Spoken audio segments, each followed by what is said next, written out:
व्यवस्थाले देश परिवर्तन हुँदैन, नीतिले देश परिवर्तन हुँदैन, देश परिवर्तन नियतले हुन्छ। कुनै पनि व्यवस्था आफैमा खराब हुँदैन यदि व्यवस्था चलाउने मान्छेको नियत राम्रो भयो भने। कतै यहाँनिर व्यवस्था परिवर्तन भए पनि नेताहरू नेताहरूको नियतका कारणले, असक्षमताका कारणले। जस्तै राजतन्त्र नै खराब होइन के साथी? जापानको विकासलाई राजतन्त्रले कहाँनेरि रोकेको छ? संसारका 40 वटा देशमा आज पनि राजतन्त्र छ, उनीहरूको विकासलाई कहाँबाट रोकिएको छ? राजा भूमिबोलले थाइल्यान्डमा सबैभन्दा लामो टाइम शासन गर्नुभयो। उनी मर्दाखेरि हजारौं मान्छेहरू सडकमा आए। तर तपाईँ हाम्रामा हामी कोही त्यस्तो चाहिँ नागरिक छौँ अथवा हामीमा त्यस्तो भित्रैबाट चाहिँ उत्प्रेरणा छ कि कोही हाम्रा नेतृत्वहरूका मान्छेहरूको चाहिँ अवसान भयो भने हामी रुँदै रोडमा आउँ? छैन। सो त्यो भएका कारणले त्यो व्यवस्था आफैमा दोषी होइन। हाम्रो सबैभन्दा ठुलो एउटा अर्को गलत पक्ष यहाँ पनि छ सागरजी, हामी व्यवस्थालाई दोष लगाउँछौँ। राजतन्त्र राम्रो, गणतन्त्र नराम्रो, सङ्घीयता राम्रो, एकात्मकता नराम्रो, यस्तो हुँदैन। गाडी आफैमा कुनै पनि सामग्री आफैमा खराब हुँदैन। पेस्टोल सही कि खराब भन्ने कुरा त हजुरले कसरी प्रयोग गर्नुहुन्छ भन्ने कुराले पो फरक पर्ला। आफ्नो सुरक्षाका लागि पेस्टोल राख्नुहुन्छ कि बाटामा जहाँ पनि पड्काउँदै हिँड्नुहुन्छ? हजुर हेर्नुहोस् न, अमेरिकामा पेस्टोल फ्री राख्न पाइन्छ। संसारको सबैभन्दा धेरै मान्छे पेस्टोल मिसयुज भएर मर्ने देश अमेरिका हो। स्विजरल्यान्डमा पनि पेस्टोल फ्रीली राख्न पाइन्छ, तर मान्छेलाई थाहै छैन, किनभने आजसम्म एउटा पनि त्यस्तो घटना भएको छैन। तपाईँ कुनै पनि कुरालाई कसरी प्रयोग गर्नुहुन्छ भन्ने कुराले व्यापक अर्थ राख्छ। कतिपय देशमा संघीयता पनि असफल भएका छन्, कतिपय देशमा संघीयता सफल पनि होलान्, कतिपय देशमा राजतन्त्र खराब पनि होलान्, कतिपय देशमा राजतन्त्र चाहिँ राम्रो अवस्था सकारात्मक परिणाम दिएको पनि होला। तर यो सबै कुरा केमा भर पर्छ भने त्यहाँको नेतृत्व गर्ने मान्छेको नियतमा। तपाईले पढेर आउनु भएको छ नि त, कुनै बेला हामी कहाँ यस्ता पनि राजा थिए जसले जनताको घरको चाहिँ छतबाट अथवा धुरीबाट धुवाँ नआएसम्म भात खाँदैन थिए। कुनै राजा भएकै कारणले उसलाई गाली गर्नुपर्ने आवश्यकता त छैन। उसमा कस्तो सोच थियो, कस्तो विचार थियो, कस्तो नियत थियो भन्ने कुरा मुख्य हो। त्यही भएर हामी विकास हुन नसक्नु, जनताको अपेक्षा अनुसारको काम हुन नसक्नु भनेको चाहिँ व्यवस्थाको भन्दा पनि व्यवस्थामा रहेका मान्छेहरूको नियत, व्यवस्थामा रहेका मान्छेहरूको जनताप्रति उत्तरदायी नहुने खालको आचरण, व्यवस्थामा रहेका मान्छेहरूले नागरिक अपेक्षालाई प्रमुख र प्रधान आवश्यकता त्यो अनुसार काम गर्नुपर्छ भनेर आफूलाई परिमार्जन गर्न नसकेको अवस्थाको चाहिँ उपज हो। व्यवस्था आफैलाई दोष लगाउनु हुँदैन। व्यवस्था कुनै पनि आफैमा खराब र सही हुँदैन। त्यहाँ काम गर्ने मान्छे, त्यसमा संलग्न नेताहरूको नियत, नेतृत्व कला कौशलता, उहाँहरूको यो चाहिँ नियतमा भर पर्ने कुरा हो, उहाँहरूको क्षमतामा भर पर्ने कुरा हो। क्षमता भयो भने जस्तो सुकै व्यवस्थाले पनि उपलब्धि दिन्छ। हजुर, धेरै धन्यवाद डाक्टर साहब। अब भने म अर्को प्रश्नमा जान चाहे। हजुरले इस्युज अफ नेसन बिल्डिङमा पिएचडी गर्नुभएको छ। हजुरको रिसर्च चर्चा गर्न सायद आजको यो सेसनको पनि समय नपुग्ला, तर डाक्टर साहब बुदागत रूपमा भनिदिनुहोस्, हाम्रो देशलाई विकास हुनबाट रोकेका कुराहरू के हुन्? द इस्युज अफ नेसन बिल्डिङमा जुन हजुरले रिसर्च गर्नुभएको छ नि, त्यसमा चाहिँ अलिकति रञ्जितजी, अब जस्तै राष्ट्र निर्माण कसरी हुन्छ भन्ने कुरा हेर्ने हो भने र केले हामीलाई रोकियो भन्दा समग्रमा 4टा कुराहरूको सबैभन्दा धेरै राष्ट्र निर्माणमा, सबल राष्ट्र चाहिँ निर्माण गर्ने कुरामा भूमिका हुन्छ भन्ने हुन्छ। एउटा भनेको गुड गभर्नेन्सको कुरा, सुशासनमा हामी एकदमै कमजोर भयौँ। अर्को अबको क्षमता, देशको शक्ति भनेको हतियार, मिसाइल, आर्म्स, एमिनिएसन होइन। अबको क्षमता भनेको अर्थतन्त्र हो। जबसम्म तपाईँ आर्थिक हिसाबले सक्षम हुनुहुन्न तब देश विकास भएको अथवा सबल राष्ट्र निर्माण भएको मान्न अलि गाह्रो हुन्छ। सिङ्गापुर, हङकङ जस्ता देशहरू जो हामीभन्दा एकदमै साना छन् तर पनि उनीहरूको अन्तर्राष्ट्रिय स्टेटस र परिस्थिति एकदमै सबल छ। विश्व राजनीति, विश्व अर्थतन्त्रलाई चाहिँ चलायमान बनाउने, प्रभाव पार्ने हैसियतमा उनीहरू किन बसेका छन् भन्दा उनीहरूको आर्थिक विकास एकदम उच्चतर छ। त्यो भएर राष्ट्र निर्माण हुनका लागि सुशासनसँगै अर्को एउटा चाहिँ सबल आर्थिक विकास चाहिन्छ त्यो हामी पछि परेको कुरा हो। हाम्रो आर्थिक विकास कमजोर छ। अर्को त्यसपछि गएर राष्ट्र निर्माणको तेस्रो अङ्ग चाहिँ तपाईँ जुन क्षेत्रमा हुनुहुन्छ त्यहाँनेरि आउँछ रञ्जितजी, सेक्युरिटी र चाहिँ त्यो पिस बिल्डिङ हो, सुरक्षा र चाहिँ शान्ति स्थापना हुनुपर्ने कुरा। तपाईँ देशभित्र शान्ति स्थापना भयो र देशको सुरक्षा संयन्त्र दह्रो भयो भने विकासको अर्को इन्डिकेसन त्यो। र त्यसपछि चाहिँ सामाजिक सांस्कृतिक त्यो समन्वयात्मक सम्बन्ध भन्ने हुन्छ कि इथिकल कल्चर, इथनिक र कल्चरल सिम्बोसिस त्यो भयो भने हामी कहाँ प्रजातिगत लफडा, हामी कहाँ समूहगत लफडा, सिभिलियन डिभिजन, धर्मका नाउँमा, जातका नाउँमा, लिङ्गका नाउँमा, क्षेत्रका नाउँमा, पेसाका नाउँमा, व्यवसायका नाउँमा, यो जुन खालको सिभिलियन डिभिजन छ यो डिभिजन अर्को विरोध हो, अर्को चाहिँ अडचन हो। यो कारणले गर्दा हाम्रो राष्ट्र निर्माणको प्रक्रिया सबल हिसाबले अगाडि बढ्न सकेन। र यो भइराख्दा के हो, किन यो आयो भन्दा यो सबै कुराको चुरो कुरो चाहिँ राष्ट्रियताको कमजोरी भयो कि सबैमा। सुशासन भनेको कर्मचारी तन्त्रले दिने ठाउँ होला। कर्मचारी तन्त्रमा बसेको मान्छे चाहिँ देशप्रतिको, राष्ट्रपतिको जिम्मेवारी भन्दा आफ्नो फाइदामा बढी केन्द्रित भयो र ऊबाट सुशासनको कमजोरी भयो। त्यहाँ बसेको मान्छेले जनतालाई दुःख नदिकन, कोही पनि सेवाग्राहीलाई चाहिँ दुःख नदिकन मैले कार्य सम्पादन गर्नुपर्छ भन्ने भएको भए, आर्थिक क्षेत्रमा बसेका मान्छेले देशको विकासको लागि चाहिँ काम गर्नुपर्छ भनेको भए, शान्ति स्थापना त्यही हिसाबले भएको भए र समाजमा एक अर्का बीच विखण्डन नभएको, एउटाले अर्कालाई सघाउने, एउटाले अर्काको हितको लागि काम गर्ने, अर्को समुदायको चाहिँ फाइदाको लागि काम गर्ने कुरा भएको भए त सायद देश राष्ट्र निर्माणको पाटोमा जान्थ्यो होला।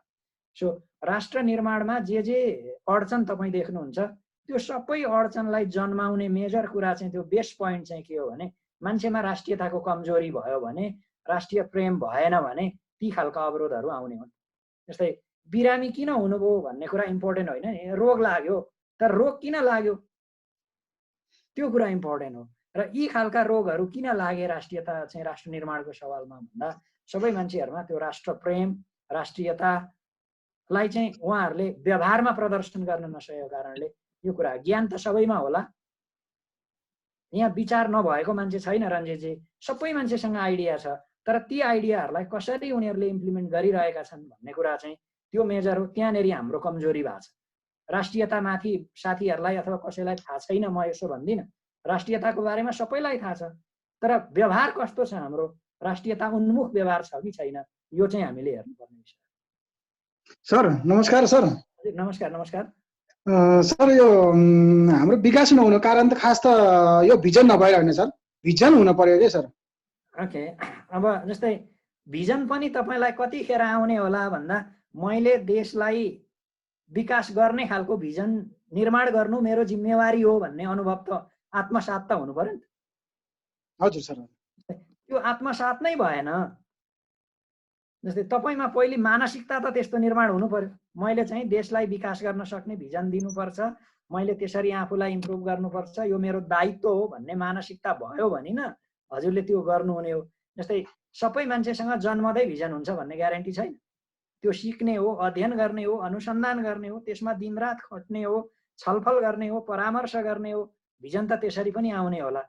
सबै मान्छेसँग सबैसँग राम्रै आइडियाहरू सधैँभरि हुन्छ भन्ने आवश्यकता होइन।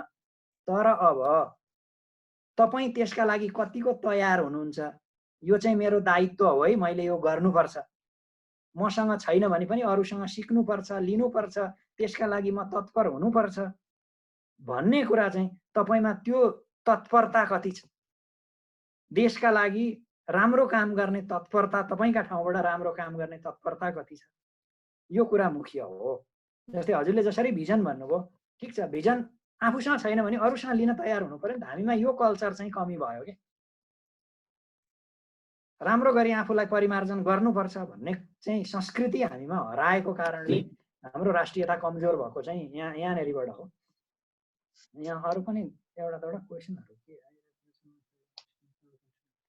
हजुर डाक्टर साहब, अर्को प्रश्न चाहिँ यहाँनिर फेसबुक लाइभबाट हामीले हेरिरहनु भएको स्वीकृति अर्यालजीले प्रश्न गर्नुभएको छ।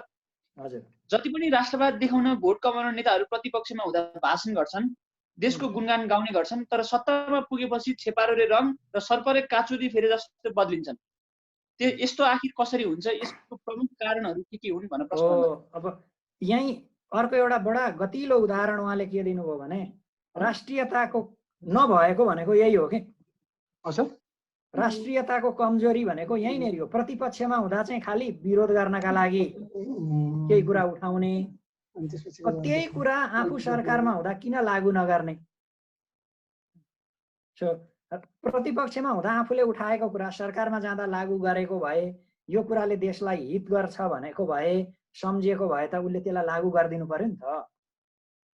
त्यही भएर राष्ट्रियताको कमजोरी भएकै कारणले, राष्ट्रप्रतिको मायाको कमजोरी भएको कारणले, राष्ट्रप्रतिको चाहिँ जिम्मेवारीको कमजोरी भएको कारणले यस्तो खालको यो ढोगी संस्कृति निर्माण हुन्छ।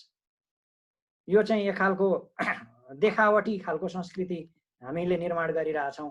किनभने उहाँहरूलाई त्यो जिम्मेवारी बोध भएको भए, आफू परिमार्जन हुनुभएको भए त सरकारमा गइसकेपछि त्यो कुरा लागू गर्नुहुन्थ्यो होला नि। त्यो भएर राष्ट्रवाद भनेको, राष्ट्रियता भनेको यहाँ देखाउने, धेरै उपन्यास लेख्ने, कथा लेख्ने, भाषण गर्ने विषय भइरहेछ, व्यवहारको विषय भइरहेको छैन भनेर मैले अघिदेखि चाहिँ जे कुरालाई उठान गरिराखेको छु त्यो कुरालाई उहाँको उदाहरणले पनि प्रष्ट पार्छ। यो हिसाबले राष्ट्रियता सबल हुँदैन कराएर मात्रै। उहाँहरू सत्ता पक्षमा गइसकेपछि त्यो कुरा भक्काभक्की लागू गरिदिनु भएको भए त अर्को चोटिलाई त त्यो जो मान्छेले कुरा उठाएको छ उसलाई पनि त्योभन्दा राम्रो काम गर्ने बाध्यता पर्छ नि साथी। त्यसपछि उसले आफू राष्ट्रिय देखिन, राष्ट्रप्रेमी देखिनका लागि, आफू राष्ट्रवादी देखिनका लागि त अघिल्लो सरकारले गरेको भन्दा राम्रो काम गर्नुपर्ने बाध्यता आइलाग्छ। तर त्यो खालको बाध्यकारी सामाजिक चरित्र हामीले निर्माण गर्न सकेनौँ। त्यो भएका कारणले सबै मान्छेहरू कराएर, छलफल गरेर अथवा एकअर्कालाई दोष लगाएर उम्किने खालको परिस्थिति बन्यो। राष्ट्रियताको सवालमा अरूलाई दोष लगाएर उम्किने खालको जुन हाम्रो चरित्र, सामाजिक चरित्र निर्माण भइरहेछ, यो कुरा अन्ततोगत हानिकारक हुन्छ। त्यो भएर देशलाई माया गर्ने खालको, काम गर्ने खालको, सकारात्मक योगदान दिएर आउने खालको राष्ट्रियतालाई चाहिँ हामीले बढी प्रवर्धन गर्नुपर्छ। त्यसलाई चाहिँ राष्ट्रियता मान्नुपर्छ। हजुर डाक्टर साहब, धेरै धेरै धन्यवाद। अर्को प्रश्न यहाँनिर हामीलाई जुम एपबाट हेरिरहेका श्रेया कोइरालाजीले गर्नुभएको छ। What is your view on internal and external sovereignty of a state भनेर प्रश्न गर्नुभएको छ सर। अब जस्तै सार्वभौम सत्ता अथवा सम्प्रभुता, सोभरेन्टी जुन छ, यो चाहिँ मुख्यतया त्यो एक खालको आत्मसम्मान र स्वसन्तुष्टिको विषय पनि हो। जबसम्म तपाईँ आफूले आफूलाई म सार्वभौम छु भन्ने कुराको आत्मसात गर्नुहुन्न, त्यो कुरा अर्काले भनिदिएर हुँदैन। अब हाम्रो इन्टरनल सोभरेन्टी कस्तो छ, हामी कति आन्तरिक हिसाबले चाहिँ सार्वभौम छौँ भन्ने कुरा तपाईँले कसरी रियलाइज गर्नुहुन्छ। स्वतन्त्रता, सार्वभौमताको कुरा त्यो तपाईँको हिसाबले होला। तर साथीहरू, हामी खालि केलाई सार्वभौम सत्ता मान्छौँ, सार्वभौम ठान्छौँ भने अरूको सैन्य हस्तक्षेप नभएको कुरालाई हामी चाहिँ स्वतन्त्रता र सार्वभौम भनेर मानिआएका छौँ। अहिले पनि हामी भन्छौँ Nepal was always a sovereign and independent country in the past because no any power of the world dare to colonise us. तर श्रेयाजी, अब धेरै पर समाज पुगिसकेको छ। तपाईँको स्वतन्त्रता, सार्वभौम सत्ता भनेको राजनीतिक अथवा सैन्य मात्रै होइन। हामी आर्थिक हिसाबले सार्वभौम छौँ कि छैनौँ, हामी संस्कृतिको हिसाबले सार्वभौम छौँ कि छैनौँ, हामी राजनीतिक हिसाबले सार्वभौम भयौँ कि भएनौँ, हामी जीवनचर्याको हिसाबले सार्वभौम भयौँ कि भएनौँ, यसरी हेर्नुपर्ने हुन्छ। त्यही भएर सैन्य हिसाबले हेर्दा हामी सार्वभौम हौँला, तर थुप्रै अरू कुराले हामी चाहिँ उपनिवेश जस्तो देखिन थालेका छौँ। जस्तै आर्थिक हिसाबले हामी आफैमा स्वतन्त्र सार्वभौम छैनौँ, सबै अरूमा भर पर्नु परेको छ। सांस्कृतिक हिसाबले चाहिँ अरूको संस्कृतिको, अरूको परम्पराको हामीमा चाहिँ बढी प्रभाव छ।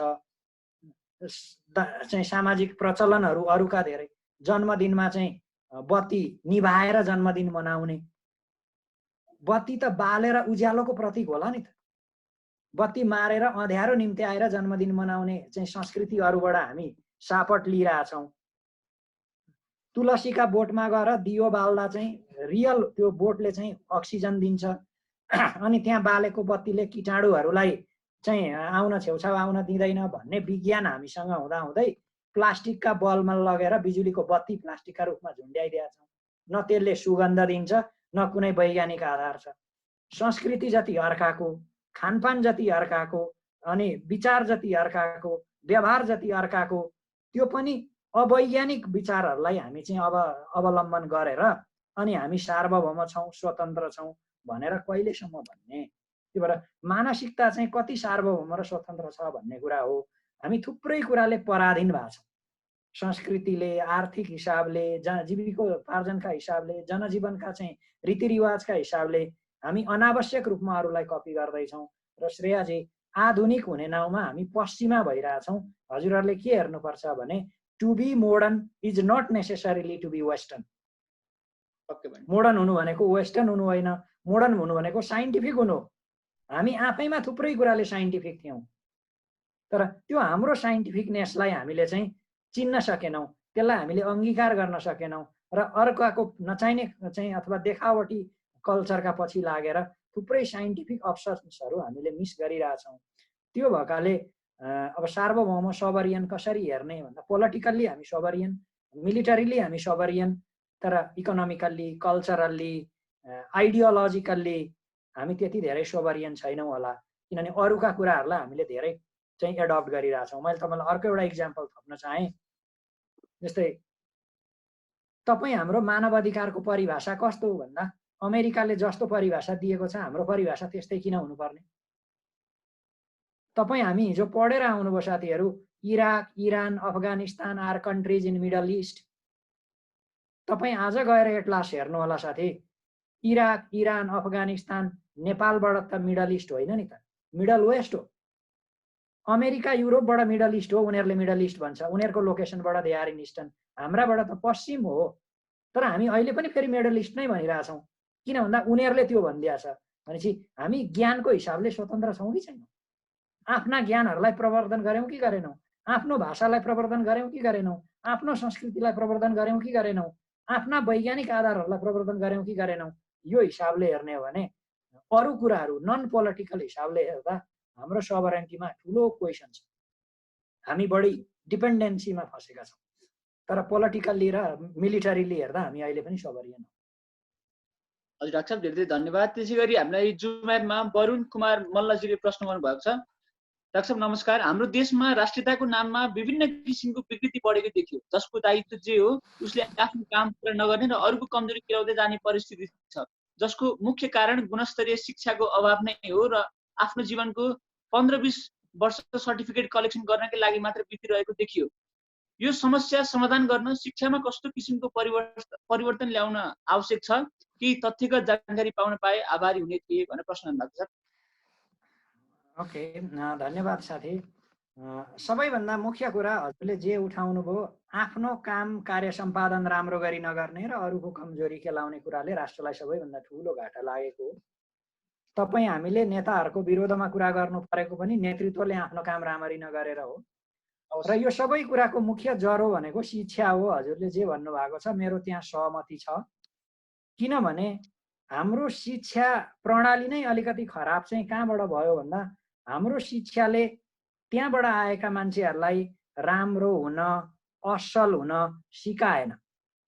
के हुन सिकायो भन्दा ठुलो मान्छे बन्न, पपुलारिटी कमाउन सिकाउने अथवा यस्तो खालको हुनुपर्छ भनेर हाम्रो ओरिएन्टेसनै त्यस्तो भयो। जस्तै अधिकांश शिक्षालयमा अहिले गएर हेर्नुहोस् त, +2 पढ्ने विद्यार्थीलाई सिकाइएको के हुन्छ भन्दा राम्रो ग्रेड ल्याउनुपर्छ अनि विदेश जानुपर्छ। हाम्रो केही सिकाइहरू गलत छ। हामीले शिक्षालाई सर्टिफिकेट पाउने, 99% ल्याउने, 100% ल्याउने र चाहिँ मेरिटमा कम्पिटिसन गर्ने जुन खालको कुरा गऱ्यौँ त्यो नभइकन शिक्षा भनेको त व्यवहार, आदर्श, विज्ञान अथवा चाहिँ दायित्व बोध गराउनु पर्ने थियो होला नि।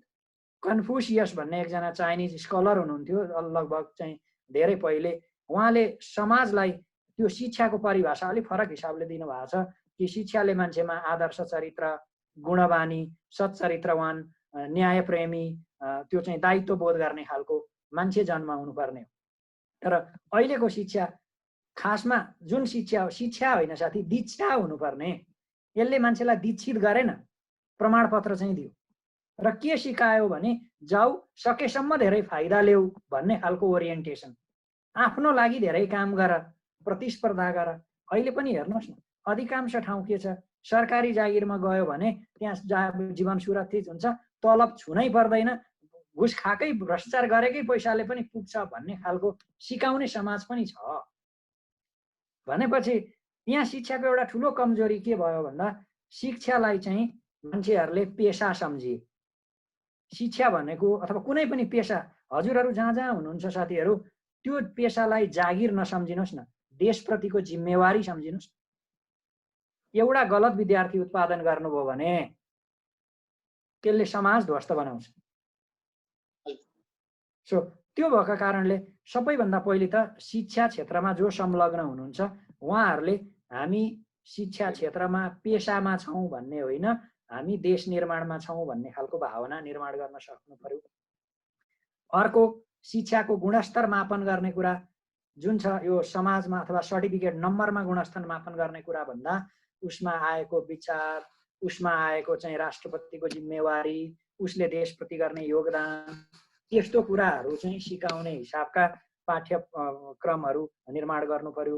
त्यसपछि गएर अनिवार्य रूपमा देशप्रति चाहिँ केही निश्चित सेवा गर्ने खालको प्रावधान कायम गरिनु पर्यो। र सबैभन्दा मुख्य कुरा के हो भने जो शिक्षामा त्यहाँ संलग्न हुनुहुन्छ उहाँहरूले विद्यार्थीहरूको, त्यहाँ संलग्न रहेका सबै नानी बाबुहरूको चाहिँ दिमागमा राष्ट्र प्रेम भनेको उहाँहरूको व्यवहारले गर्ने हो, अरूलाई घाटा लगाउनु, अरूलाई अप्ठ्यारो पर्ने गरी, देशलाई अहित हुने गरी काम गर्नु हुँदैन भन्ने व्यवहार प्रवर्धन गर्ने हिसाबले। क्यान्टिनमा चाहिँ दुध छोडेर कोका कोला बेच्ने अनि त्यो स्कुलले पनि राष्ट्र प्रेम सिकाउने कसरी हुन सक्छ? ड्रेस चाहिँ विदेशी लगाउने अनि त्यहाँ पनि म राष्ट्र प्रेम कसरी हुन सक्छ? नेपाली भाषा बोल्दा चाहिँ पेनाल्टी दिने स्कुलहरू छन्, विद्यार्थीलाई सजाय दिने, आफ्नो भाषा बोल्दा सजाय पाउनु पर्ने भएपछि त्यहाँ राष्ट्र प्रेम कसरी झल्किन सक्छ? त्यो भएर शिक्षा क्षेत्रको ओभरअल संरचना सबैभन्दा पहिले मानसिकता परिवर्तन गर्नुपर्छ कि त्यहाँ संलग्न मान्छेहरूले, हामीले उत्पादन गरेका विद्यार्थीहरू, यहाँबाट गएका सबै मान्छेहरूले देशलाई र देशप्रतिको सेवालाई पहिलो प्राथमिकतामा राख्नुपर्छ र देशको हित हुने मात्रै काम गर्नुपर्छ भन्ने हिसाबले आफ्ना व्यवहारहरूलाई परिष्कृत गरियो भने अनि त्यसपछि चाहिँ त्यहाँबाट उत्पादन भएका अरू मान्छेहरू, जस्तै त्यहाँबाट पढेर आएको एउटा चिकित्सकमा पनि त्यही खालको जिम्मेवारी बोध होला, त्यहाँबाट आएको एउटा सेना चाहिँ सैन्य अधिकृतमा पनि त्यही खालको जिम्मेवारी बोध होला, त्यहाँ पढेर आएको एकजना कर्मचारीमा पनि देशको अहित हुने काम गर्नु हुँदैन, जनताको अहित हुने काम गर्नु हुँदैन भन्ने चेतना आउला। यो हिसाबले शिक्षामा व्यापक परिवर्तन गर्नुपर्ने पहिलो प्राथमिक मुख्य ठाउँ, त्यो इन्टरभेन्सन भन्ने जुन ब्रेक थ्रु इन्टरभेन्सन हुन्छ त्यो गर्नुपर्ने ठाउँ चाहिँ शिक्षा नै हो। अफकोर्स तपाईँले राम्रो कुरा उठाउनु भएको छ, यहाँलाई धन्यवाद पनि छ राम्रो प्रश्न उठाउनु भएकोमा। धेरै धेरै धन्यवाद डाक्टर साहब। त्यसै गरी पुकारजीले हाम्रो जुम एपमै कमेन्ट गर्नु भएको छ। सर नमस्कार, मैले फेसबुकको एउटा ठाउँमा पढेको थिएँ, people beyond 60 years of age shouldn't be allowed to vote because it's no longer their future भनेका छन्। यसमा हजुरको धारणा के छ? र साथै उहाँले जोड्नुहुन्छ, the leaders of our political parties and most of our ministers are way older भन्नुभएको छ। What are your views on this भन्नुभएको? अब साथै हजुरले जे कुरा सोध्नुभयो 60 वर्षभन्दा माथिकालाई भोट दिने नदिने, मलाई लाग्छ राजनीतिमा उमेरको एउटा हद हुँदा त्यसले नराम्रो गर्दैन, तर त्यो बाध्यकारी होइन। नेपालको इतिहासमा कुनै बेला यस्तो पनि मन्त्रीमण्डल थियो जहाँ सबै मन्त्री प्रधानमन्त्री लगायत 40 वर्ष मुनिका नै भएका पनि इतिहासहरू कहीँ कहीँ भेटिएका छन्। तर ती मान्छेले के गरे? सो हामी गलत के काम राम्रो गर्ने कुरालाई उमेरले, वर्गले, लिङ्गले, क्षेत्रले रोक्दैन नि त। काम राम्रो गर्न त तपाईँको मानसिकता र नियत चाहिँ राम्रो हुनु पर्यो। सो मानसिकता राम्रो छ भने 60, 61 हुनु, 70 हुनु, 72 हुनु, 92 वर्षसम्म पनि चाहिँ अस्ति माथिर बिन मोहम्मद प्रधानमन्त्री भइ नै रहनु भएको थियो, त्यो त्यति धेरै कुरा होइन। जस्तै मार्गारेट थ्याचर चाहिँ लगभग झन्डै 65 वर्ष हुने बेलासम्म पनि उहाँ प्रधानमन्त्री हुनुहुन्थ्यो, अर्थशास्त्रका विद्यार्थीहरूले त पढ्नु भएको छ। सायद हाम्रो यो देशको अवस्था देखेर चाहिँ प्रश्न गर्नु भएको हो जस्तो अब मलाई लाग्यो। उहाँको हाम्रो देशको अवस्थालाई हेर्नुभयो होला, तर अब देशको अवस्था भन्दा उमेर, लिङ्ग, क्षेत्र, जात भन्दा पनि नियत महत्त्वपूर्ण कुरा हो। नियत भयो भने उमेरलाई त्यति धेरै अप्ठ्यारो मान्नु पर्दैन। र एउटा सामान्य अवस्था के हो भने उमेर बढ्दै गएपछि अन्य सहजताहरू अलिक कम हुन सक्छ, रोग लाग्न सक्छ, त्यो खालको चाहिँ परिश्रम गर्न नसकिने हुन सक्ला, अल्छी लाग्न सक्ला। यी खालका कुराले कम उमेरलाई बढी प्राथमिकता दिने कुरामा त्यस्तो धेरै चाहिँ असहजता हुँदैन। तर उमेर मात्रै एउटा चाहिँ गलत अथवा यो मात्रै सिङ्गल कारण हो, धेरै बुढापाका नेता भएकै कारणले मात्रै देश बिग्रियो अथवा त्यो चाहिँ उमेर हटाउनै पर्छ, यो भयो भने सबै कुरा सुल्झिहाल्छ भन्ने खालको चाहिँ त्यो रामबाण पनि होइन। जसरी हिजो अस्ति हामीलाई सिकाइयो नि, राजतन्त्र हटाएर गणतन्त्र आयो भने चाहिँ संसार सबै सुध्रिहाल्छ भनेर रामबाणका रूपमा घोटाइयो। यो एउटा कुनै निश्चित कुरालाई रामबाणको रूपमा घोटाउने कुरा र मान्छेले त्यसरी बुझिदिने कुरा पनि अहिलेको समाजको एउटा ठुलो गल्ती हो।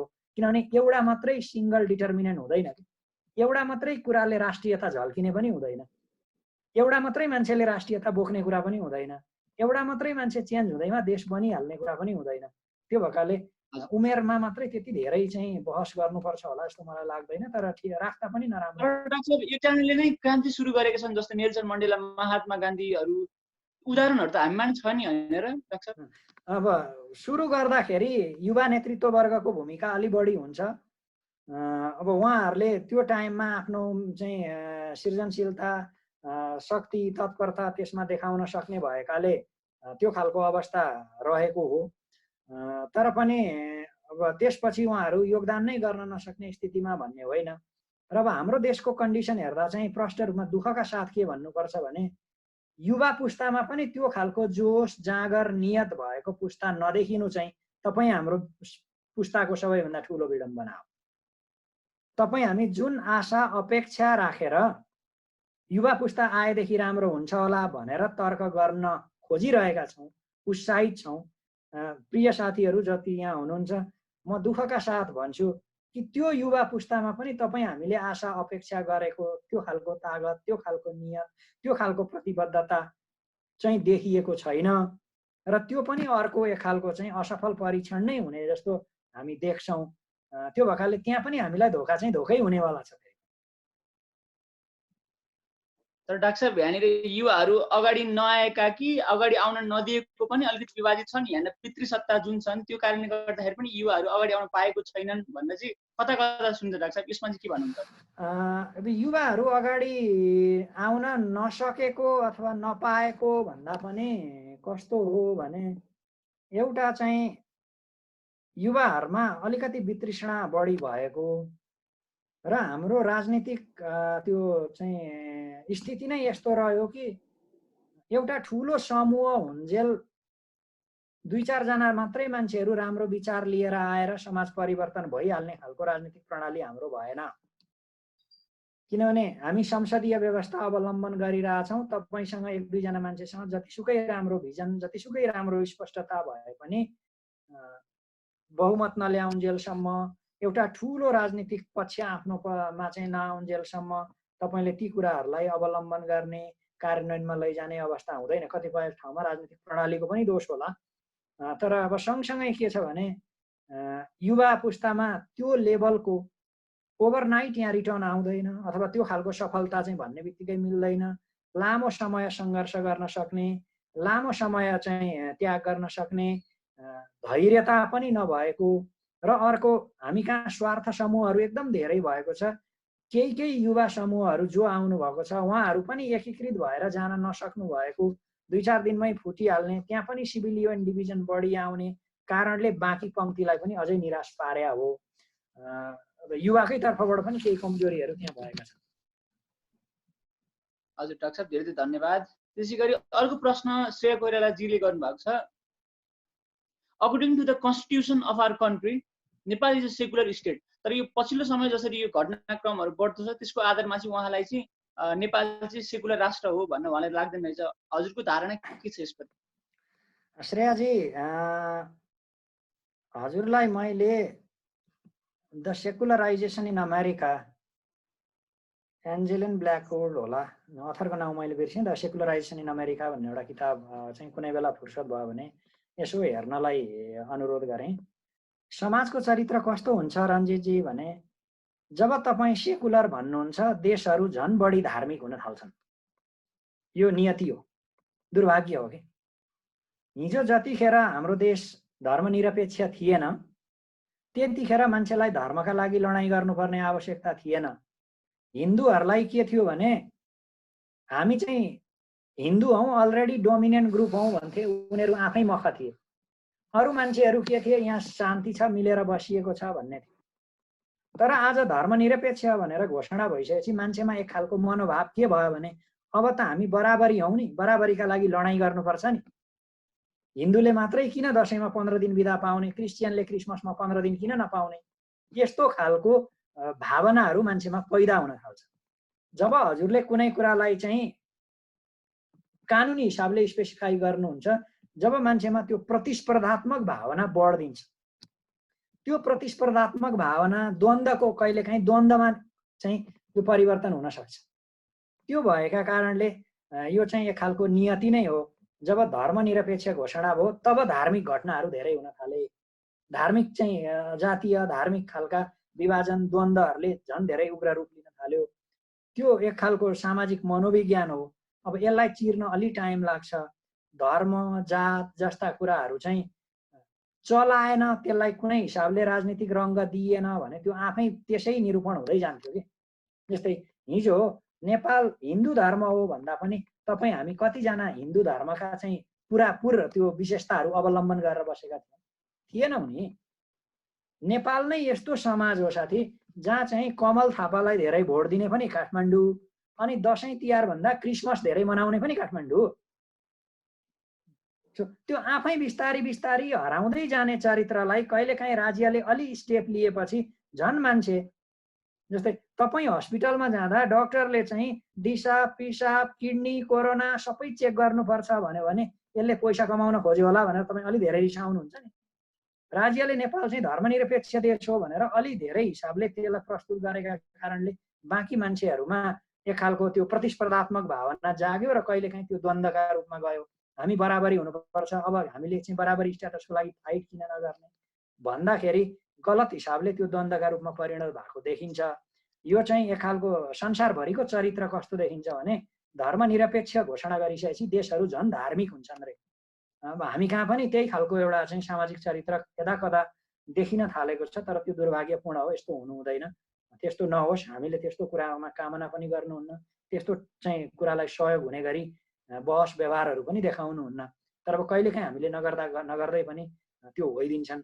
यो चाहिँ अलि अप्ठ्यारो पछि हो। हजुर डाक्टर साहब, धेरै धेरै धन्यवाद यहाँलाई। त्यसै गरी जी अब भेदभावको प्रसङ्ग चलिरहँदा मैले यो हालसालैको रुकुमको केसको बारेमा प्रश्न गर्न चाहे। रुकुमको सोती घटनालाई कतिपय मानिसहरूले जातीयताको नजरले हेरेका छन् भने कोही कोही मानिसहरूले चाहिँ यसलाई मानवीय नजरले पनि हेरेका छन्। जबकि मृतक 6 जनामा अन्य युवाहरू पनि थिए, अन्य जातिका पनि थिए। हजुरले कसरी हेर्नु भएको छ? कता कता पूर्व गृहमन्त्री जनार्दन शर्मा र वडा प्रमुखको आफन्त पनि मुसिएका सुनिन्छ। के यो पनि निर्मला हत्या प्रकरण र दरबार हत्याकाण्ड जस्तै अन्यलमा रहला कि भन्न चाहिँ प्रश्न आएको छ। साथीले जे कुरा गर्नुभयो कि यो पनि अन्यलमा रहला कि भन्ने कुरामा चाहिँ म पनि अलि दुविधामा छु। किनभने यो पनि त्यसै सेलाउँछ कि भन्ने चिन्ता मेरो पनि हो। तर जहाँसम्म जात धर्म छ, अपराधको जात धर्म केही पनि हुँदैन। अब त्यो अपराध हो, दण्डनीय अपराध हो, अमानवीय अपराध हो। त्यहाँ चाहिँ जस्तै उनीहरूले के उद्देश्यले गरे, के भएको थियो, पिटी त्यो प्ली बार्गेनिङ भन्ने एउटा चलन हुन्छ। कहिलेकाहीँ सानो कारण देखाउने, त्यसले गर्दा ठुलो भयो अथवा हत्या भयो। उनीहरू नआएका भए हत्या हुन्थेन, उनीहरू चाहिँ अपहरण गर्न आए, जेसुकै एक्सक्युज दिए पनि कुन चाहिँ हत्या ठुलो, कुन चाहिँ अपराध ठुलो हो भन्ने हुन्छ। त्यहाँ जानु ठुलो अपराध हो कि लकडाउनको बेला त्यहाँ पुग्नु ठुलो अपराध हो कि मान्छे मार्नु ठुलो अपराध हो भन्दा मान्छे मार्नु ठुलो अपराध हो, ज्यान जानु ठुलो अपराध हो। त्यसो भइसकेपछि यो अपराध हो, जेसुकै कारणले भए पनि यसमा दण्ड हुनुपर्छ।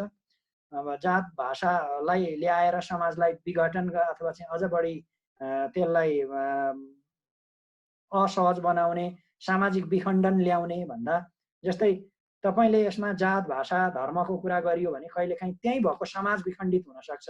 त्यो भएर यो कुरा छोडेर यो अपराध हो, अपराध गर्ने मान्छेले कुनै हिसाबमा सजाय पाउनुपर्छ भनेर गइयो भने बाँकी समूह समाज पनि एकीकृत हुन सक्ने सम्भावना रहन्छ। त्यो भएकाले यसलाई चाहिँ विशुद्ध एक खालको अमानवीय क्रूर हिंसक अपराध हो भन्ने खालको डिस्कोर्स चाहिँ पहिले सेटअप गरौँ र ती मान्छेहरूलाई कारबाही गरौँ भन्ने चाहिँ मेरो अवधारणा, मेरो अनुरोध चाहिँ त्यस्तो हो। धेरै धन्यवाद डाक्टर साहब। त्यसै गरी स्वीकृति अर्यालजीले यही विषयवस्तुसँग सम्बन्धित चाहिँ एउटा प्रश्न गर्नुभएको छ। 21औं शताब्दीमा आएर नि हाम्रो देशमा जातीय भेदभाव, धर्मको लिङ्गको आधारमा भेदभाव जारी छ। यसलाई जरैबाट उखालेर फाल्नको लागि कसरी सम्भव होला, कति समय जति लाग्ला र यसलाई युवाले कस्तो र यसमा युवाको कस्तो भूमिका होला भन्ने प्रश्न गर्नुभएको छ डाक्टर। हजुरले दिनुभएको चारवटा मुख्य कारणहरूमा यो नआए तापनि कता कता चाहिँ यस्तो भेदभावको कारणले गर्दाखेरि हाम्रो देश पछि परेको हो कि भन्ने मलाई मात्र होइन आम नेपाली मानिसलाई लागिरहेको छ सर। यसबाट मुक्त चाहिँ कसरी हुन सक्छौँ सर हामी? अब सबैभन्दा मुख्य कुरा के हो साथी भने स्वपरिवर्तन। पहिले तपाईँ आफू परिवर्तन हुनुहोस् न।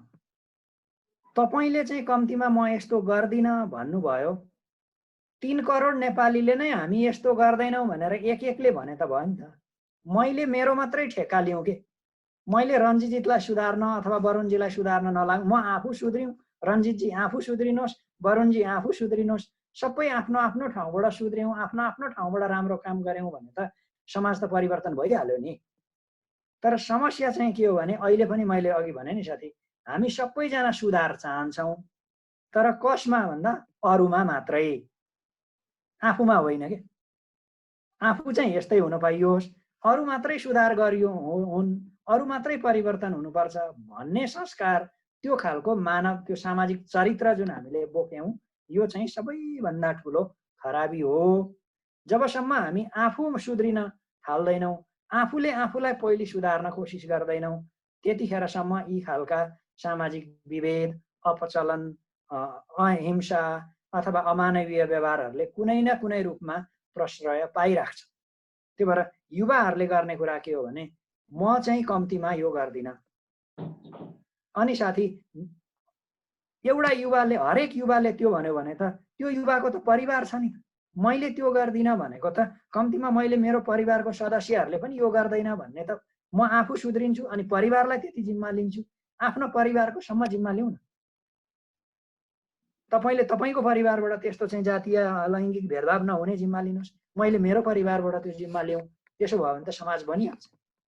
यो सबै कुराको सबैभन्दा अप्ठ्यारो नै के भने हामी चाहिँ व्यावहारिक हिसाबले परिवर्तन हुन तयार भएनौँ के। राष्ट्र पनि यही कारणले कमजोर भयो, समाज पनि यही कारणले कमजोर भयो, देश पनि यही कारणले कमजोर भयो। हामीले राष्ट्रप्रतिको माया पनि यही कारणले देखाउन सकेनौँ, देशलाई योगदान हुने काम पनि यही कारणले गर्न सकेनौँ। त्यो भएर आफ्नो सुधार, त्यो पनि व्यावहारिक परिवर्तन, जिम्मेवारीप्रति व्यावहारिक परिवर्तन नहुने कुरा सबैभन्दा चुरो कुरा हो। त्यो खालको परिवर्तन हामीले गऱ्यौँ भने सबै समस्याको समाधान होला। 10 वर्ष लाग्ला, 15 वर्ष लाग्ला, एउटा जेनेरेसन पास हुने बेलासम्ममा त आउला। कम्तीमा अहिलेको जेनेरेसनले यो गर्यो भने अबको 20 वर्षपछि त त्यो जेनेरेसन चाहिँ मुख्य ठाउँमा हुन्छ। त्यतिखेर त समाजको चरित्र त्यस्तो भइहाल्छ। त्यो भएर आफूमा स्वपरिवर्तन सबैभन्दा ठुलो कुरा हो। हरेक ठाउँ अरू कसैका पछि नलागौँ, पहिले सबैले 3 करोड मान्छेले आफू आफू परिवर्तन हुने सङ्कल्प गरौँ, सकारात्मक परिवर्तन हुने। त्यति भयो भने सबै कुराको समस्याको समाधान हुन्छ। हजुर पक्कै पनि डाक्टर साहब, त्यही नै अपेक्षा गर्छौँ हामी पनि। यहाँनिर योगेन्द्र निरौलाजीले भन्नुभएको छ, हजुरले 4वटा इस्युजहरू भन्नुभयो, good governance, economy, security and peace building र इथनिक एन्ड कल्चर सम्बन्धी। यो मध्ये गुड गभर्नेन्स बाहेक अन्य 3टाको चाहिँ अलिकति जानकारी भनिदिनु पर्यो भनेर चाहिँ भन्नुभएको छ सर। उहाँले जे राख्नु भएको छ, जस्तै अब इकोनोमिक इम्पावरमेन्ट भन्ने कुरा हुन्छ, आर्थिक हिसाबले देशलाई सशक्त बनाउने, सबल बनाउने, क्षमतावान बनाउने, राष्ट्रलाई चाहिँ राम्रो बनाउन, राष्ट्रियताको लागि अथवा राष्ट्र निर्माणको लागि हेर्नुपर्ने कुरा यो हो। अर्को चाहिँ पिस र सेक्युरिटी, देशको आन्तरिक शान्ति र अनि एक्सटर्नल शान्ति, बाहिरबाट चाहिँ देशमाथि हुने त्यो शान्ति भनेको खालि साथी चाहिँ हस्तक्षेप, भौतिक आक्रमण मात्रै होइन, देशको विरुद्ध हुन सक्ने कतिपय गलत प्रयोजन, प्रावधान अझ अलि धेरै पर जाने हो भने विभिन्न खालका सफ्ट पावर पोलिसीहरू, देशलाई चाहिँ अहित गर्ने खालका प्रायोजन प्रावधानहरूसँग पनि अलर्ट हुने, देशको चाहिँ राजनैतिक आर्थिक हेल्थ राम्रो गर्ने खालको सेक्युरिटी र पिस बिल्डिङ पोलिसी। अनि त्यसपछि इथनिक र कल्चरल सिम्बोसिस भनेको देशभित्रको सिभिलियन युनिटी, नागरिकको विभाजन सबैभन्दा ठुलो खतरा हो के। नागरिकहरू एक आपसमा विभाजित हुने कुराले हाम्रो देशमा चाहिँ कमजोरी एउटा त्यो पनि हो।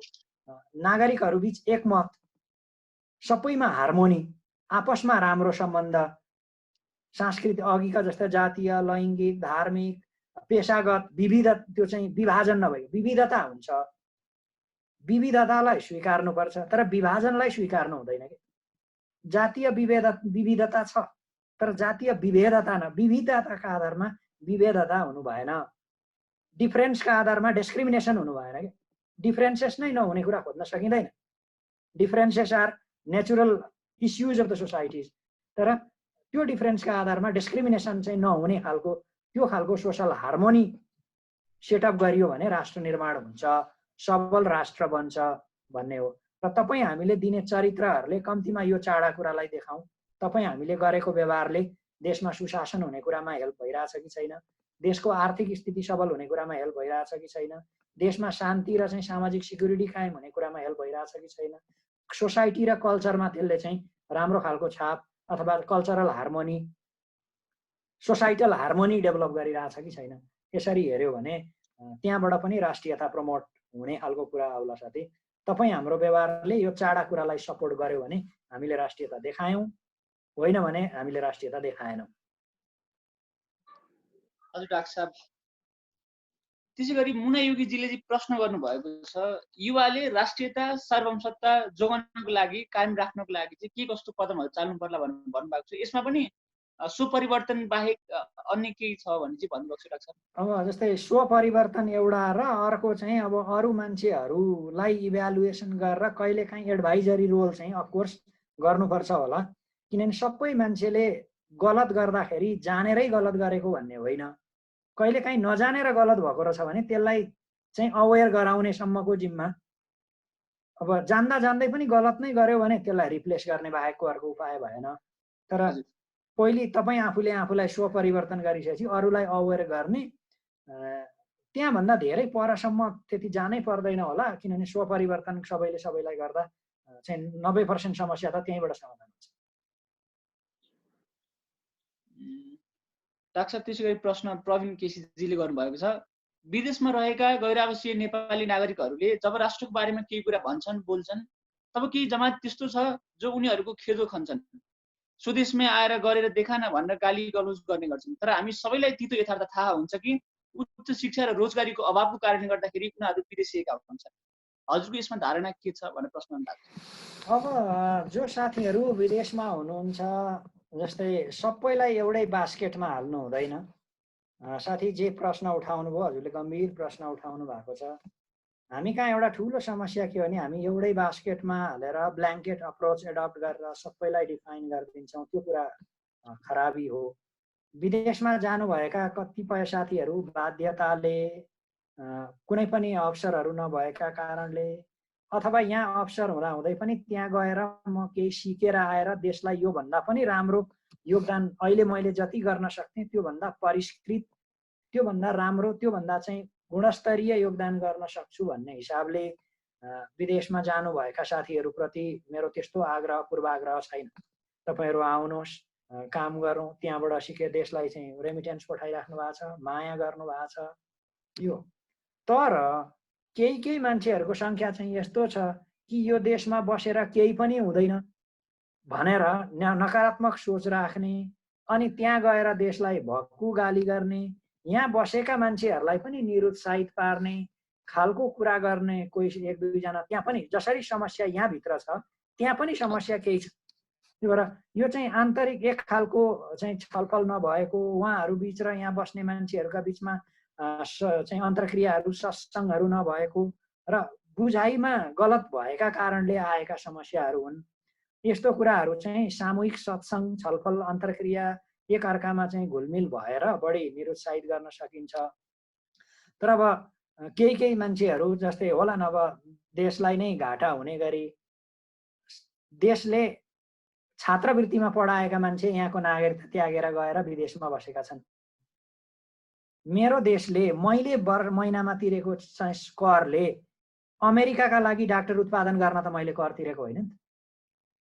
जो मान्छेलाई मैले तिरेको करबाट सरकारले छात्रवृत्ति दिएको छ त्यो मान्छे त देशमा बसेर मेरो सेवा गर्नु पर्यो नि त। सो यो खालको जो देशबाट गलत फाइदा लिएर त्यहाँ गएर अर्कालाई चाहिँ सेवा सुविधा दिइरहेका छन् ती मान्छेहरूलाई चाहिँ विरोध गर्नुपर्छ।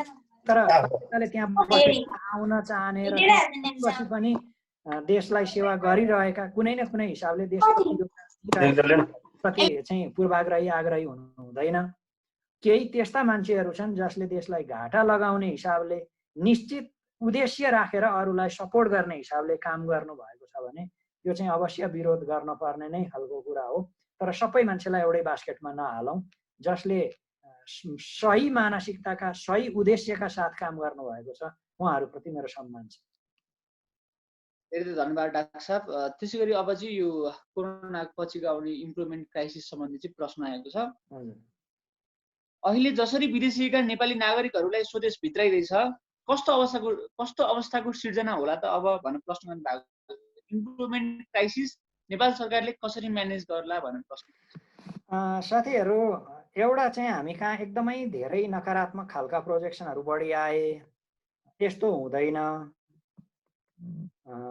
विदेशबाट आएका मान्छेहरू त्यहाँ जे काम सिक्नु भएको छ, जे गर्नु भएको छ, यहाँ आएर त्यही खालका सानातिना व्यापार व्यवसाय उद्योग धन्दाहरू सञ्चालन गरिदिनु भयो भने त्यसले रोजगारीलाई अझै बढाउँछ। हाम्रा साथीहरू विदेशमा जानुभएको छ, त्यहाँ काम गर्नुभएको छ। विदेशबाट आउने मान्छेको पनि अहिले त्यस्तो चाहिँ कति हो एकिन तथ्याङ्क उपलब्ध भइसकेको स्थिति छैन। 5-7 लाख जति मान्छेहरू विदेशबाट फर्किनुहुन्छ होला भन्ने खालको अनुमान छ। तपाईँले पढ्नु भएको छ, देख्नु भएको छ साथी, झन्नै 20 लाख भारतीय नागरिकहरू नेपालमा विभिन्न कामहरूमा चाहिँ सहभागी हुनुहुन्छ। यहाँबाट पनि त्यो ठुलो भारतीय नागरिक यहाँ श्रममा बजारमा हुनुभएका भारतीय नागरिकहरू आफ्नो देश फर्किनु भएको छ। बजार त जहिले पनि एडजस्ट गर्न सक्ने ठाउँमै छ। त्यति धेरै रोजगारीको चाहिँ सङ्कट होला जस्तो मलाई लाग्दैन। हामी काम गर्न तयार भयौँ, सोसाइटीसँग एडजस्ट हुन तयार भयौँ, उपलब्ध भएका कामहरू लिन तयार भयौँ भने रोजगारीको त्यस्तो ठुलो चाहिँ भयावह स्थिति सङ्कट आउँदैन।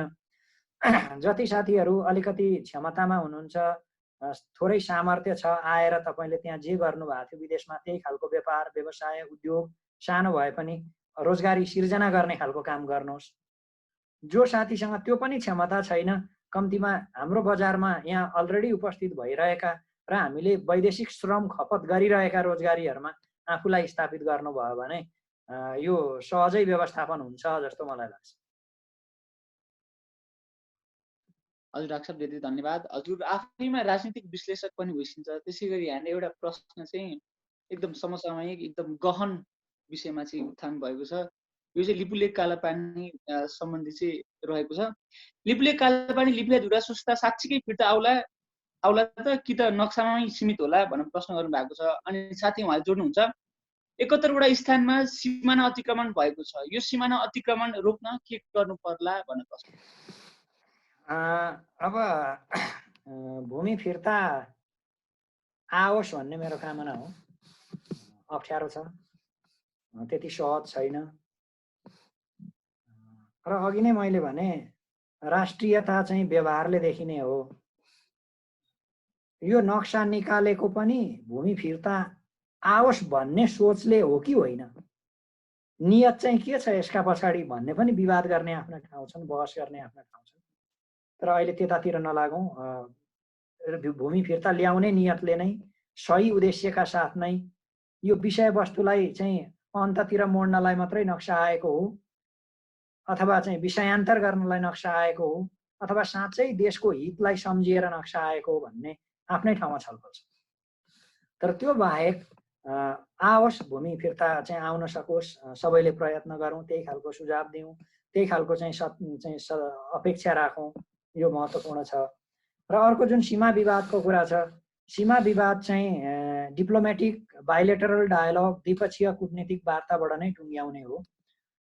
जस्तै सेना परिचालन आउटपोस्ट राख्ने भन्ने कुराहरू अलि खर्चका हिसाबले प्रविधिका हिसाबले जनशक्तिका हिसाबले अव्यावहारिक झन्झटिला कुराहरू बढी हुन्छन्। अब हामी सेना राखेर भोलि त्यहाँ गएर लडाइँ गर्न सक्ने स्थितिमा रहन्छौँ कि रहँदैनौँ, त्यहाँ चाहिँ टन्नै आउटपोस्टहरू राखेर त्यसलाई कति खर्च दिने, रक्षाको बजेट यसरी बढिरहेको छ, त्योभन्दा चाहिँ दुई देशबीच एउटा प्रष्ट खालको सीमाङ्कन गरेर सधैँलाई ती सीमा विवाद फेरि नअल्झिने गरी केही सीमाङ्कन गरेर राखिदिने कुरा चाहिँ सबैभन्दा सुरक्षित निरूपण हुन्छ। नभए अब अन्य खालका निरूपणका उपायहरू अस्थायी हुने, अलि अव्यावहारिक हुने, प्राविधिक हिसाबले झन्झटिलो हुने सम्भावना रहन्छन्। त्यो प्रष्ट सीमाङ्कन चाहिँ सबैभन्दा मुख्य कुरा, द्विपक्षीय वार्ताका हिसाबले प्रष्ट सीमाङ्कनहरू राख्ने। हजुर डाक्टर साहब, धेरै धेरै धन्यवाद। अब भने हामी हाम्रो यस कार्यक्रमको अन्त्यतिर आइसकेका छौँ। अन्त्यमा सम्पूर्ण दर्शक महानुभावहरू जो हामीले प्रत्यक्ष हेर्नु भएको छ र पछि हेर्नुहुनेछ, उहाँहरूलाई के भन्न चाहनुहुन्छ? अब साथीहरू, यस्तै धेरै खालका प्रश्नहरू आए, यहाँहरूले सुनिदिनु भयो, त्यसको लागि धन्यवाद छ। र फेरि पनि मुख्य मुद्दामा आउँदाखेरि आज हामीले चाहिँ छलफल गर्न चाहेको विषय राष्ट्रियता हो। यी सबै कुराहरू राष्ट्रियतासँगै जोडिएर आएका छन्, तर कम्तीमा राष्ट्रियताको निर्माण गर्न हरेक मान्छेको बराबरी भूमिका छ। तपाईँ हामी आफूले आफ्नो राष्ट्रलाई माया गरौँ, प्रेम गरौँ। त्यो प्रेम भनेको निबन्ध, कविता, कथा लेखेर बहस गरेर होइन। तपाईँ हामीले आफूले दर्शाउने व्यवहार, आफूले गर्ने जीविकोपार्जन, आफूले गरेका कर्म, सत्कर्मले राष्ट्रियतालाई प्रवर्धन गर्ने हो। त्यो भएर कम्तीमा आजबाट हजुरहरूले यसरी हेरिदिनुहोस् कि मैले गरेको कामले मेरो देशलाई सहयोग भइरहेछ कि छैन, मैले गरेको कामले मेरो समाजलाई हित भइरहेछ कि छैन, मैले गरेको काम कार्य सम्पादनले बाँकी मान्छेले सकारात्मक सहयोग र ऊर्जा पाइरहेको छ कि छैन। यो खालको दुई चारवटा चाहिँ सेल्फ चेकलिस्ट हामीले बनाइदियौँ। तपाईँ हामीले गरेको कामले आफूले आफूलाई स्वमूल्याङ्कन गर्न थाल्यौँ र स्वपरिवर्तन गर्न थाल्यौँ भने अनि राष्ट्रियता जागृत हुने हो। राष्ट्रियता हामीले व्यवहारले देखाउने हो, त्यो चाहिँ बहसले मात्रै बन्दैन। राष्ट्रलाई प्रेम गर्ने हो। राष्ट्रवाद भन्ने विषय बहसको हो, राष्ट्रियता भन्ने विषय व्यवहारको हो। देश प्रेम गरौँ, देशभक्त बनाऊ र त्यो खालको व्यवहार देखाउन थाल्यौँ भने हाम्रो राष्ट्रियता सबल हुन्छ, सबैमा एक खालको भावना जागृत हुन्छ। होइन, हाम्रा व्यवहारहरूलाई हामीले चाहिँ परिष्कृत गरेनौँ, हाम्रो चाहिँ आहार विहार, जीवनयापन, सोच, मनस्थिति र त्यो अनुसारको कार्य सम्पादनलाई हामीले परिष्कृत गरेनौँ भने चाहिँ राष्ट्रियता भन्ने कुरा हामी देशमा त रहन्छौँ तर राष्ट्रप्रेमी राष्ट्रियतावाला रहँदैनौँ। देश भनेको सिमाना होला, तर राष्ट्रियता भनेको चाहिँ भावना, मानसिकता, सोच त्यो पनि हो। सो यो नक्साको कुरा मात्रै, देश एउटा नक्सा होला, प्रशासन होला, तर राष्ट्रियता भनेको चाहिँ आत्मीयता, मानसिकता, विचार, व्यवहार, सद्गुण, यो खालका कुराहरू हुन्। र त्यो खालको लगाव, जस्तै जसरी घर भनेको ढुङ्गा माटो मात्रै जोडिएको होइन, मन जोडिएको ठाउँ चाहिँ घर हो, त्यसै गरी राष्ट्रियता भनेको मानसिकता, व्यवहारको कुरा हो। व्यवहारले हजुरहरूले चाहिँ आफूलाई परिमार्जन गर्नुहोस्, सबैले आफूले आफ्नो ठाउँबाट व्यवहार परिमार्जन गरौँ, राष्ट्रलाई प्रेम गर्न थालौँ। त्यो प्रेम भनेको चाहिँ व्यवहार थ्रु राष्ट्रलाई प्रेम गरौँ, देशलाई प्रेम गरौँ, समाजलाई प्रेम गरौँ। त्यसो भयो भने एक दिन हाम्रो समाज पनि अवश्य सबल बन्नेछ। यही नै आजको लागि मेरो सन्देश रह्यो। सबै साथीहरूलाई मैले यही आग्रह गरेँ। धन्यवाद। हजुर, धेरै धेरै धन्यवाद डाक्टर साहब, हामीहरू माझ आएर राष्ट्रियता सम्बन्धी चाहिँ हजुरले आफ्नो विचार धारणाहरू प्रस्तुत गर्नुभयो। अब भने हामी हाम्रो यस कार्यक्रमको अन्त्यमा आइसकेका छौँ र अन्त्यमा हाम्रो आजको यस कार्यक्रमको प्रमुख अतिथि डाक्टर अतिन्द्र दाहालज्यूलाई भर्चुअल टोकन अफ लभ र भोट अफ थ्याङ्क्स प्रदान गरिदिनु हुन म हाम्रो डिकानको चेयरम्यान नेपाल प्रहरीका पूर्व एसएसपी गुप्तबहादुर श्रेष्ठ सरलाई आमन्त्रित गर्दछु। धन्यवाद।